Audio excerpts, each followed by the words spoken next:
বাংলাদেশের স্বাধীনতা সুবর্ণ জয়ন্তী ভারত উদযাপন করবে বলে জানিয়েছেন ঢাকায় নিযুক্ত ভারতীয় হাইকমিশনার বিক্রম কুমার দোরাইস্বামী। সোমবার সকালে জাতীয় প্রেস ক্লাবের মিডিয়া সেন্টার উদ্বোধন করে তিনি এই কথা বলেছেন। এ সময় ভারতের আর্থিক সহযোগিতায় আধুনিকায়ন করা মিডিয়া সেন্টারটি ঘুরে দেখেন তিনি। পরে আনুষ্ঠানিক প্রতিক্রিয়ায় বিক্রম দোরাইস্বামী বলেন, এই উদ্যোগ বাংলাদেশকে বিশ্বের কাছে তুলে ধরতে এবং বিশ্বের খবর বাংলাদেশের মানুষকে জানাতে গণমাধ্যম কর্মীদের কাজে সহায়ক ভূমিকা রাখবে। ভারতের সাথে বাংলাদেশের কৃষ্টি এবং সংস্কৃতির মিল থাকায় দুই দেশের সম্পর্ক আগে থেকে গভীর এবং দিনে দিনে তা আরও বাড়ছে।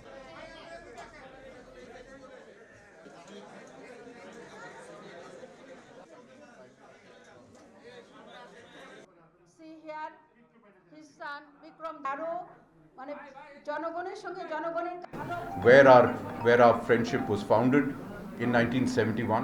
1971 সাল থেকেই ভারত ও বাংলাদেশের মধ্যে সম্পর্ক তৈরি হয়েছে। বাংলাদেশ ভারতের বিভিন্ন ক্ষেত্রে গুরুত্বপূর্ণ সহযোগী। 71 সালে যে সম্পর্ক হয়েছিল সেটি এখনো রয়েছে। ভবিষ্যতে এই দুই দেশের সম্পর্ক আরো ভালো হবে। এবছর বাংলাদেশের স্বাধীনতার সুবর্ণ জয়ন্তী উদযাপিত হবে। এই আয়োজন দুই দেশ একসঙ্গে উদযাপন করবে। So being your partner and being able to work with you